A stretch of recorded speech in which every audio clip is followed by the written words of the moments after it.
Hmm. All right. Let's see what this button does.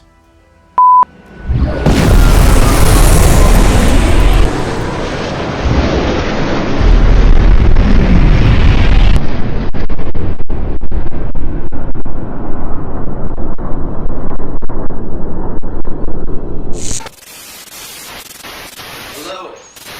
Hello. Party people.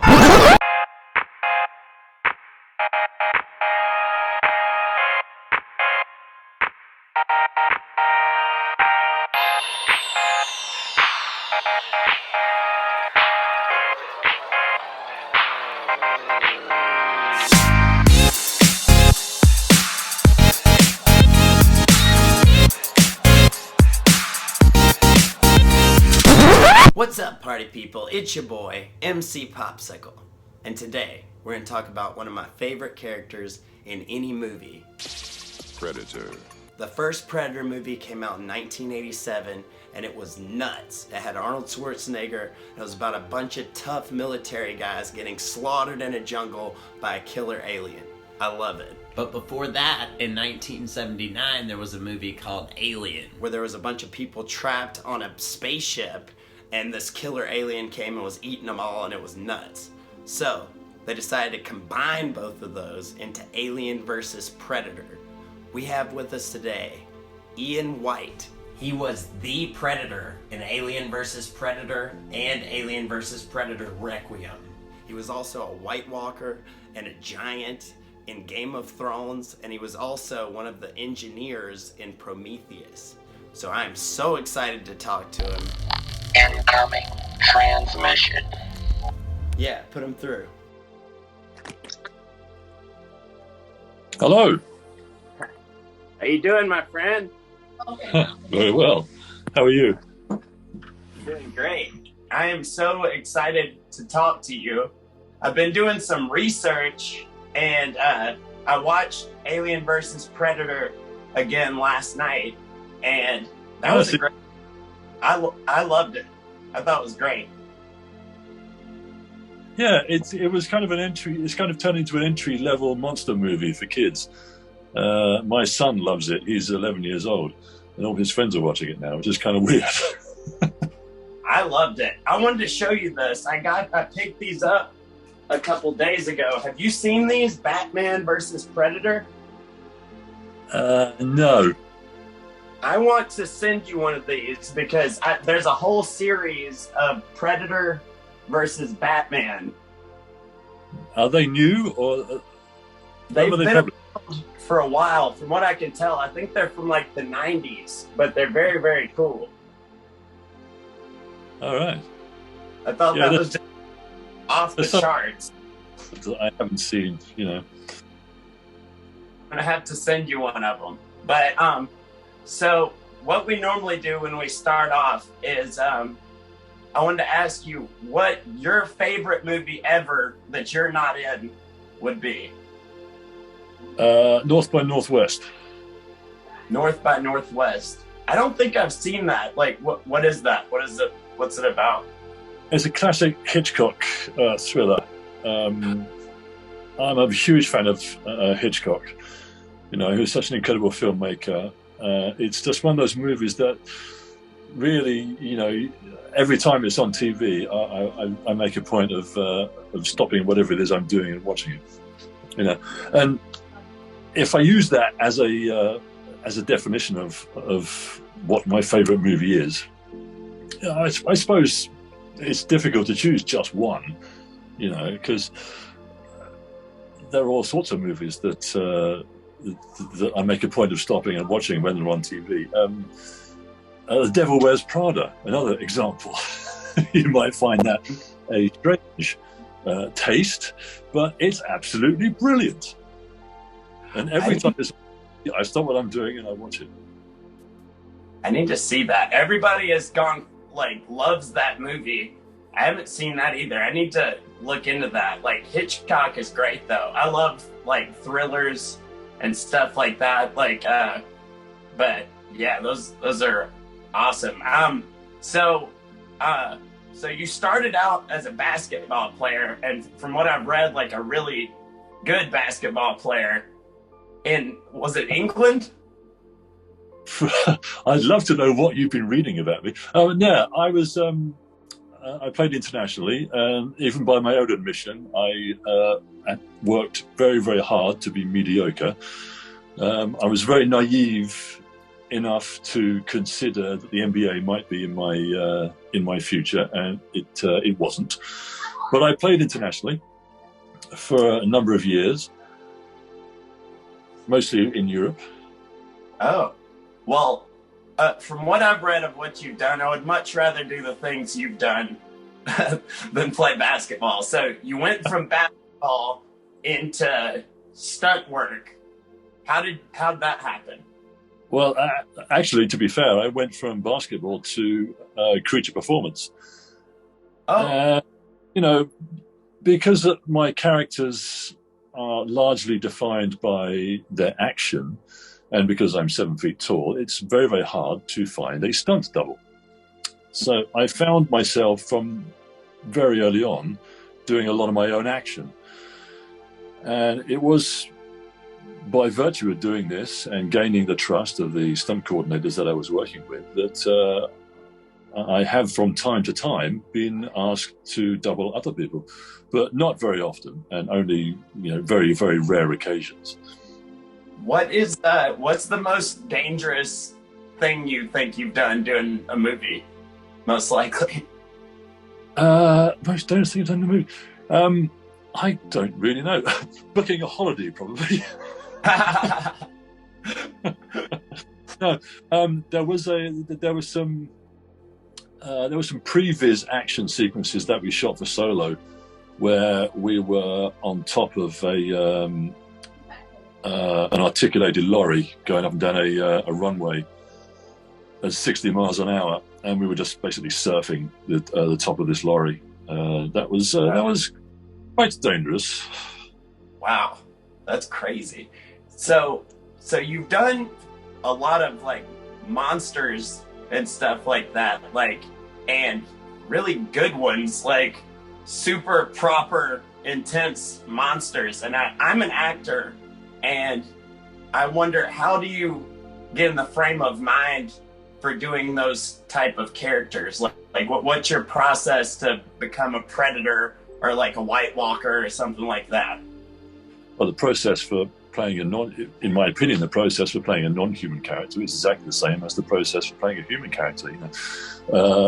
First of all, I try and find something human in the character. I never talk about them as monsters or as aliens or whatever else they are, because the first person I have to talk to about them is me. So I have to articulate what this character is doing to myself, first of all, to understand what he's doing and maybe what he's thinking. So I try and humanize it.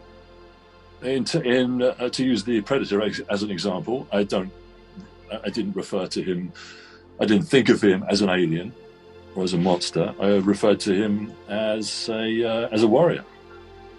Mm-hmm. Yeah. Monsters, aliens don't, but warriors do exist. So that was the first step in articulating the character to myself. He's not a monster, he's a warrior.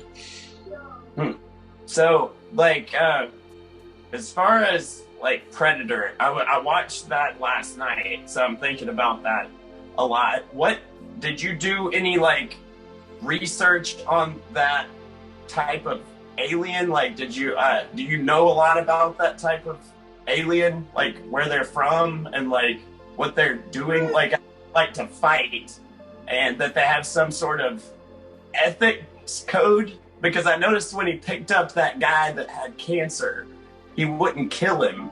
And he did kill him, but after he let him go first because he saw that he was sick, and and then he let him go. And then also he kind of befriended that woman because he seemed like he respected her. So it seems like they have some type of ethics system that they run on or something like that. Yes, going back to what I said about being a warrior, it made sense to give them a code of conduct. They weren't just mindless, bloodthirsty beasts. You know, they had a code of ethics. They had been through. Imagine what a samurai warrior goes through, you know, to reach the peak of his his performance, his existence. You know, the training, the sacrifice, the dedication. You know, I imagined that these guys had been through all of that. You know, and this was their final rite of passage.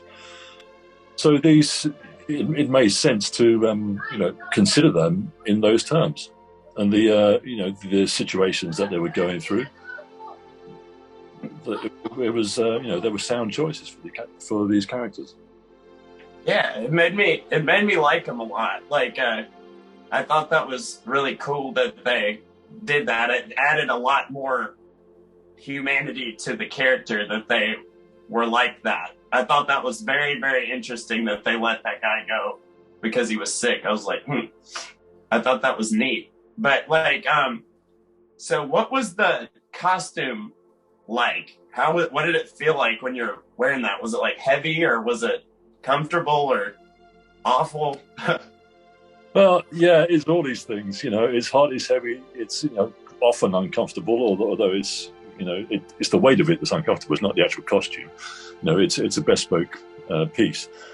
But you know, these things are the thoughts of the actor, not the thoughts of the character. Right. So when you're there doing it, the only thing you're really concerned about is delivering the performance, delivering the character. That was another thing I wanted to ask you about. So, from what I've read, the aliens that you were fighting ended up being like 20 different things. Not 20, but like it was like a puppet. It was like human. It was a CGI sometimes. So, what was the choreography? That seems like that is just madness to do choreography for something like that.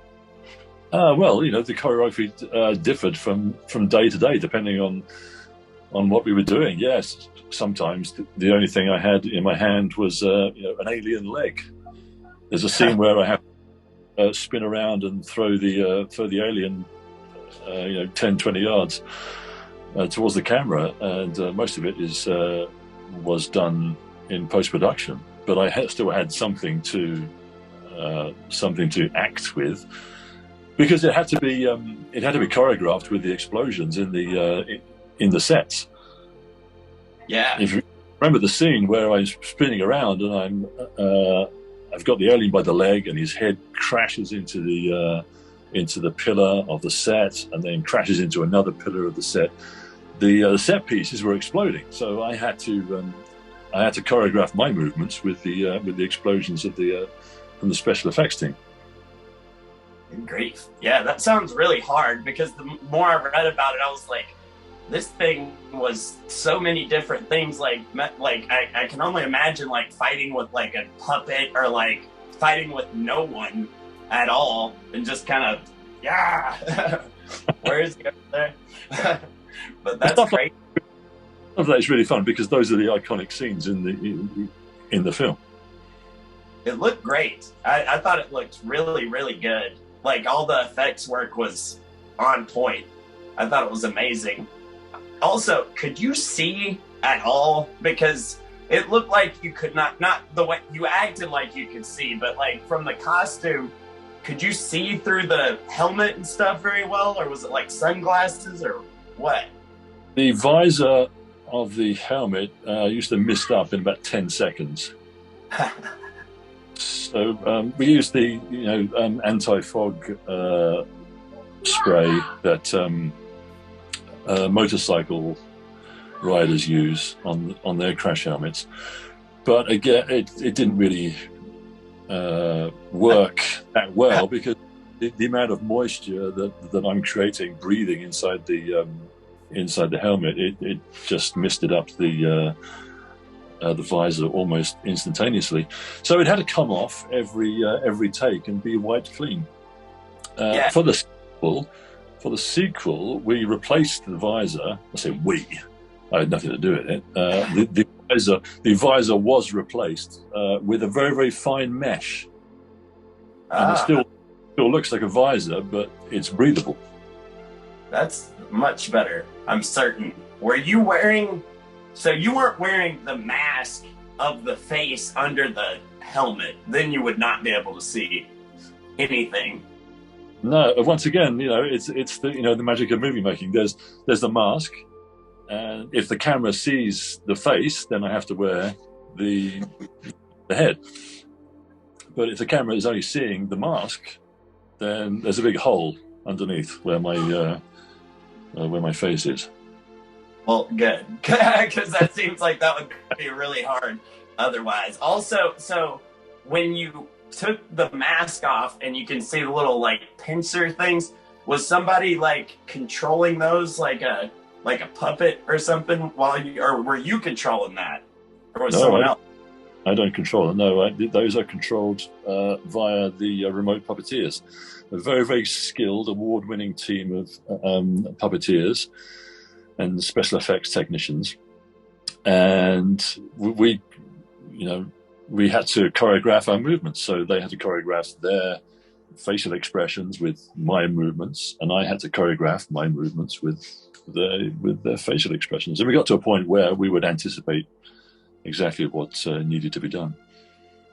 It looked so cool. I love the face of the Predator. That is just like the neatest looking alien ever. I love it. I thought like when I was a very little kid, I saw the first Predator, and when he first takes the mask off, I was like, whoa. So it's very cool to be able to ask you this stuff, because I've been thinking about this stuff literally for like 20 years. I've been so whenever I was like write down my questions for this, I was like, I can go all day. I have so many questions about this. Like when you go invisible, is it a different costume, or are they just using effects on top of your normal costume? No, that's all done in post. It's an effect that's done after the effect. Because used to, in the old Predator, they would wear like a red suit. It was like, it looked like Predator, but it was like completely red, and they would use that to project. But I'm sure there's a lot better effects and stuff now. But I wondered about that. Yeah. I don't know a great deal about the effects that they used in the original. But it's such an iconic character, which I guess is the reason why it spawned so many sequels and spin-offs, etc. It's one of the most recognizable sci-fi characters ever invented, and I never, it always makes me smile when I get to talk about it, because I don't live my life waking up every morning and punch the air and say, "Woohoo! I was the Predator." I just life. And it's it's the only time I'm reminded of it is when I talk to people. That's crazy. I like that. One more thing. I have one more question about this. What is the clicking sound? Do you know what they use to make that sound? I don't know. That's a very good question. It's one of the questions I should have asked the sound engineers, but no, I have no idea how it is invented or how it was derived. Yeah, because when I was watching it last night, I was like, what is that? Because it sounds familiar, but also not familiar. So I'm imagining that they just got some kind of regular sound and then just amped it up or did something crazy to it. Because I was just wondering about that. Also, where did you guys shoot the movie? AVP was shot almost entirely in Prague. Oh, was that so with the pyramid, was that just different sound stages? They didn't really build an entire pyramid, I'm imagining. They built an entire pyramid. Yeah, it was like 5 stories high. It filled this warehouse. Wow, That's enormous. Crazy. Were the rooms inside of it, or were those separate? No, they were all separate sets. But when we shot the scenes on top of the pyramid, it was a massive set. That's crazy. And you were all the Predators, right? There were 3 main characters, and there's flashback scenes, and we had a couple of guys as body doubles and a stunt double, and sometimes I had to be in 6 places at once. There were body doubles and hand doubles and stunt doubles, and even a 6-inch high miniature that was used. Wow. So did you do some where you were composited into, like, because some of the time y'all are like walking together. Are those all you at the same time, or did they use multiple people?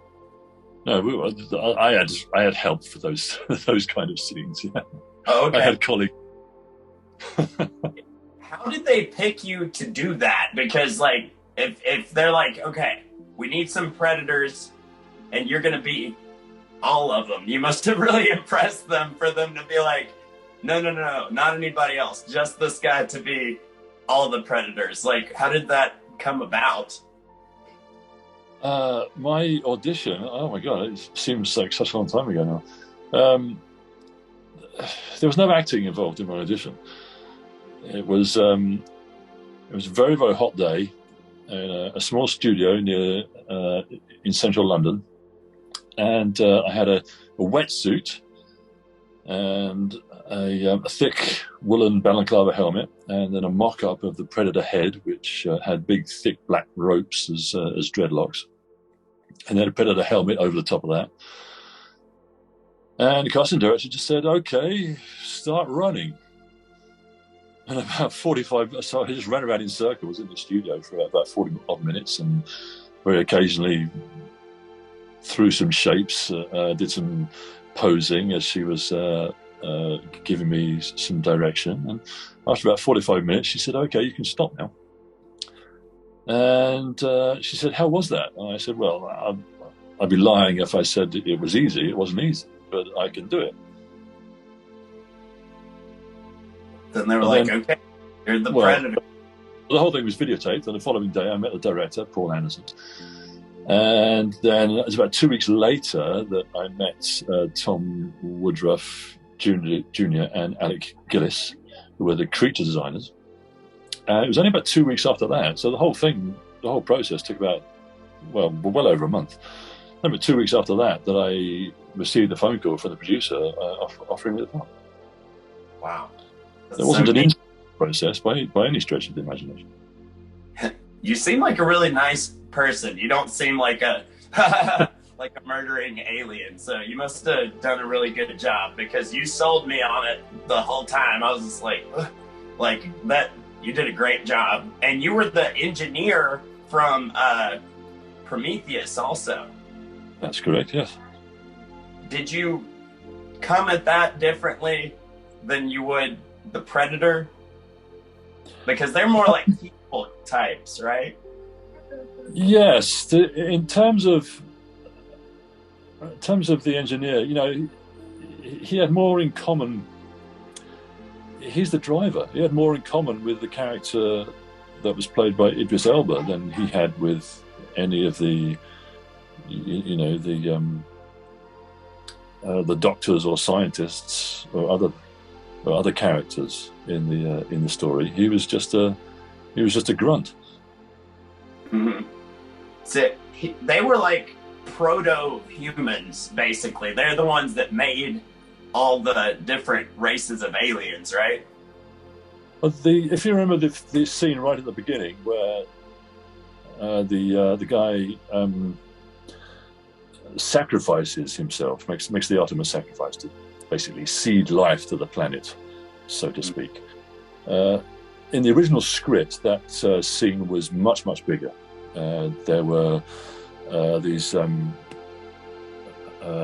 of monk-type characters clad in black robes, and there were other characters who were sort of sending their colleague off on this, this grand sacrificial journey. And because the whole thing was due to be shot on top of a mountainous waterfall in Iceland, they decided to cut the whole thing down and only have one guy. That was my favorite part of the whole movie. I thought that was so neat and such a cool question to be asked, like how everything came about and stuff. I thought that was the most cool and most like creative part of it. I wanted to see more of that. That's what I wanted. That's what I wanted from Prometheus. If they had just stuck with those guys the entire time, I would have like absolutely loved that. I thought they were very interesting. And also, you were a White Walker in Game of Thrones. Oh, I started off as a White Walker in Series 1. And then in Series 2, I played the Mountain. And in Series 3, the Giants appeared, and I started playing the Giant characters. And I think there were 3 or 4 Giant characters, some of which were dead Giant characters. That's crazy. So they were like White Walker giants? Yes, giant whites. Good Lord. How did you enjoy that? Which character did you like being the most in Game of Thrones? I really enjoyed the character One the most. It was the first time where we see one of these semi-savages display anything approaching humanity.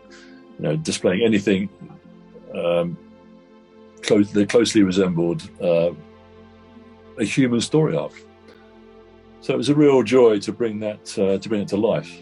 In the context of being one of these savage wildlings. I know One.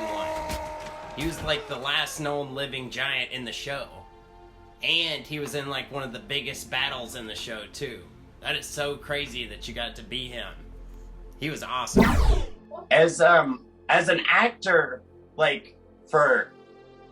been in a few movies and TV shows, and I'm still kind of young in the acting game, and I know a lot of actors that will be watching this. What is some advice you would give to someone that is wanting to get into that field?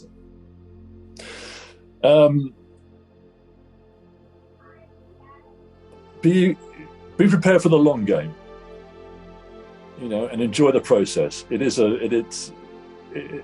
a long game. Don't expect to be famous overnight or have success overnight, but enjoy the process. And you can read all you want about, acting techniques, etc., etc. Just remember that the average man in the street doesn't get up in the morning and say, how will I act today? They're just going about their daily lives. Right. And I have one more very important, very serious question. Do you believe in aliens? I'd like to believe in something greater than myself, greater than ourselves. I don't know. I feel like you're not too sure about that one. I think if there is alien life out there, it won't resemble anything you've ever seen in a film. Yeah, that's what I thought too. Because that's the power of the human imagination. Right. They have to make something that we can somewhat relate to. If it's just some kind of amorphous blob, then we're just going to be like, ugh. So it needs to have some human characteristics, or we're just not going to like it very much. Humans are weird like that. We'll be like, If there's only life out there, it's going to be very, very, very, very small. Right. Yeah, or we would just never know it if we saw it. But thank you very much for talking to me today. I really appreciate it. It was an honor to speak with you, and it's so cool to get to ask you the stuff that I've been wondering since I was like 5 years old. So thank you very much for coming on. I appreciate it. It was my absolute pleasure. Have a great day, and hopefully the weather gets a little bit better. All right, take care. See you later, buddy. Thank you. Thank you. Bye-bye. All right, party people, that's about it for today. Ian is an awesome dude. Make sure to follow him on social media, see what he's up to. We got a bunch more crazy guests coming up really soon, so please stick around for that. Please follow the page, and also check out our sponsors. Shout out to my people at Radzilla Skateboards. They hooked me up with the shirt I was wearing in this episode, and they also sent me a skateboard, which is awesome, so hit them up on Instagram. Also, if you're into hats like I am, make sure to hit up the Old Hat Shop on Instagram. They have vintage hats that look brand new that are from the 90s and the 80s, and they are dope. And if you like sunglasses like the ones I'm wearing in this episode or in Popsicle World, make sure to hit up Filthy Shades. They got you covered. And if you have a hype beast deep inside your heart, make sure to hit up Soulsfing. They have amazing sneakers. Check them out. Also, if you live on the Gulf Coast and need a pool or hot tub fixed, make sure to hit up Emerald Coast Pools. They will hook you up. Before you go, I just wanted to show you this really cool shirt that I got in the mail just a couple minutes ago. It's Gilliman with like a punk rock jacket, and it's my favorite thing in the entire universe. So, it also came with a card, and the card says, if you'd like to give a shout out, please direct folks to duckyboardmanart.bigcartel.com. So, that's exactly what I'm doing. So, check out the website, get you some cool art that you can like actually wear, and help support artists like this guy. So thank you guys very much for watching. I got some great surprises coming up, so stick around, and thank you for watching.